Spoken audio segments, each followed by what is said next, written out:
Insan beriman yang sejati itu, orang beriman, faya'lamuna, maka mereka segera meyakini. Perhatikan, di situ diterjemahkannya kalimat ya'lamun dengan meyakini. Jadi ilmunya dibimbing oleh imannya. Perhatikan baik-baik ya.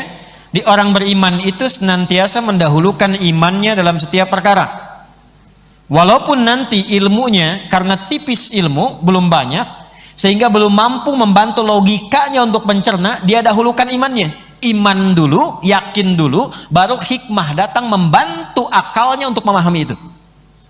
Karena ada beberapa peristiwa dalam kehidupan, kadang-kadang akalnya belum bisa nangkap. Tuh, akal belum nangkap. Dulu zaman Nabi SAW berangkat dari Mekah ke Palestina, dari Masjidil Haram ke Masjidil Aqsa, nggak mungkin dilakukan kecuali berbulan-bulan. Minimal misalnya bisa 3 bulan. Karena belum pernah terbayangkan satu kendaraan dengan kecepatan yang sangat luar biasa, baik yang supersonik misalnya, atau ada kecepatan suara atau kecepatan cahaya, belum terbayangkan. Yang ada gambarannya hanya pakai unta atau pakai kuda, silahkan bergerak. Jadi nggak kebayang kalau ada orang yang berangkat misalnya, ya baru berangkat malam udah balik lagi, akalnya belum nyampe.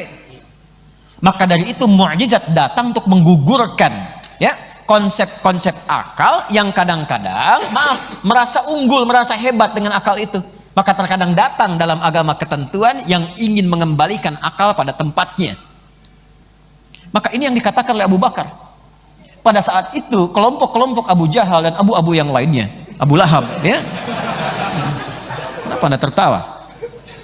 Ini kan menangkap ini sebagai peluang. Jadi kalau ada ayat, ada wahyu yang dialami oleh Nabi SAW langsung, atau keterangan yang mereka duga ini nggak masuk akal karena kekurangan ilmu mereka langsung menyimpulkan ini sebagai peluru.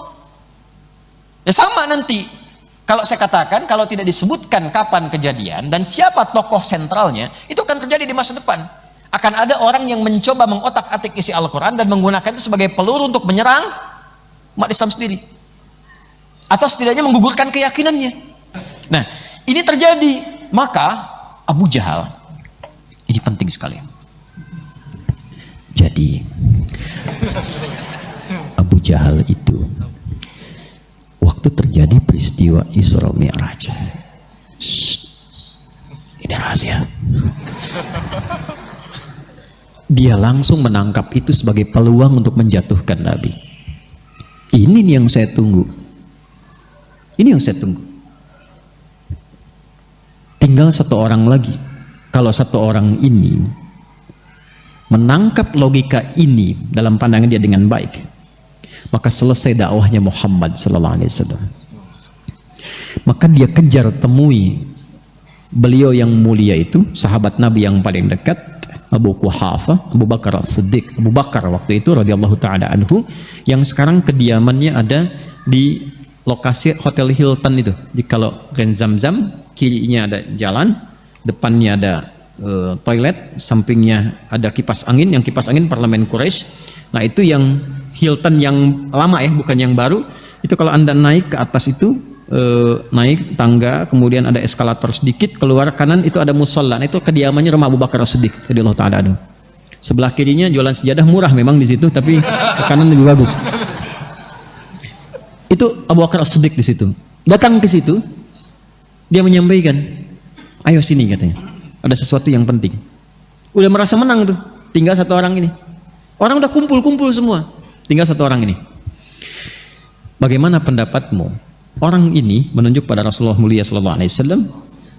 Ini Muhammad mengatakan, dia tadi malam baru ke Masjidil Aqsa di Palestina, balik lagi sekarang ke sini. Itu pun Nabi itu diprovokasi dulu sama Abu Jahal ini.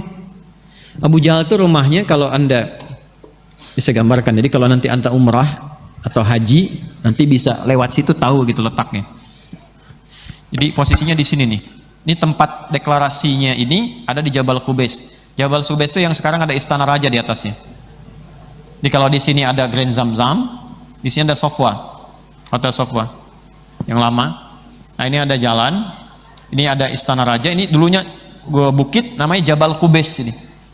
Ya, kalau Anda ke sini, Nanti masuk pintu King Abdul Aziz di sini, ke sini ada yang naik ke atas, ini belok yang ke kanan kalau dari sini. Nanti menemukan di sini ada pos security yang sering saya ungkapkan itu. Ya, CCTV-nya putih ngadap ke sini. Ini ada kursi merah di sini, ke sini sampai sini ada 35 kipas angin. Atas. Udah saya hitung, nggak usah diprotes. Benar udah saya hitung. Kalau Anda ke sana jadi 37 berarti nambah 2, gitu aja kan simpelnya.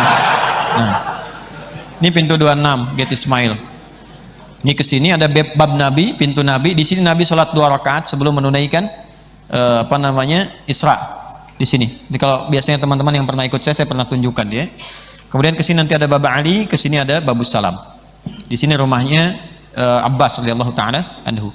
Nah, di sini dulu di lokasi dekat ini nih ada tiang listrik, lampu besar yang sekarang sudah nggak ada.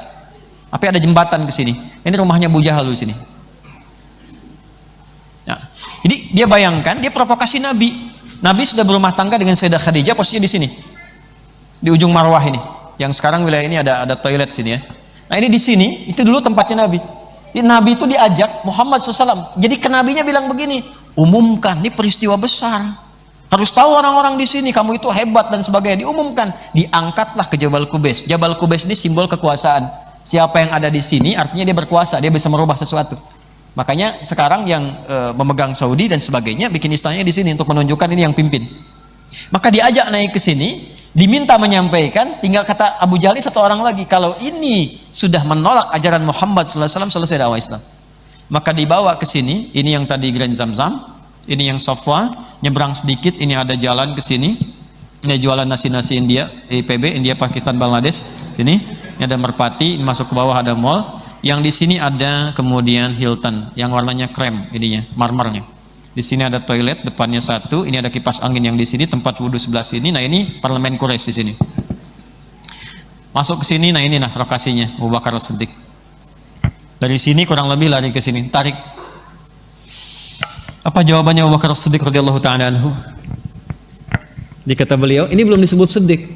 Ketika disampaikan Muhammad mengatakan, Muhammad katakan, aku tadi malam diisrakan oleh Allah Subhanahu wa taala ke Palestina, ke Masjidil Aqsa, begini, kemudian dimi'rajkan dan kembali. Cuman dalam semalam yang itu enggak full semalam, sebagiannya saja.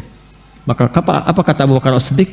Kalau Allah Muhammad sallallahu alaihi wasallam mengatakan, saat ini di balik bukit ini ada kaum yang akan menyerang dan itu pun tidak terbukti, tetap saya akan beriman dan meyakini kebenaran Muhammad sallallahu alaihi wasallam. Abu Bakar tahu bahwa apa yang disampaikan Nabi tentang peristiwa Isra dan Mi'raj itu, ya itu bukan perkara yang bisa ditangkap akal pada saat itu karena informasinya belum masuk ke situ. Ini masalah iman. Makanya ada yang mempersingkat kalimatnya dengan bukan kalimat panjang tadi. Cuma Abu Bakar bertanya, Muhammad menyampaikan itu? Iya, kalau itu yang disampaikan Muhammad saya yakin. Itu kalimatnya, saya yakin. Ada yang mendefinisikan dengan sesingkat itu. Nah ini rumus, karena dari situlah kemudian tadi peristiwa itu disebut as-siddiq, orang yang membenarkan sesuatu sekalipun itu belum sampai ke akalnya untuk dicerna. Karena itu kalau Anda mendapati dalam kehidupan hal-hal yang sekiranya belum mampu ditangkap oleh akal, logika Anda belum masuk ke situ, tapi dia tertuang dalam ayat, dalam hadis, jangan ditolak dulu, imani dulu. Iman dulu, nanti setelah iman Allah akan datangkan hikmah. Hikmah itu yang membantu akal untuk memahami.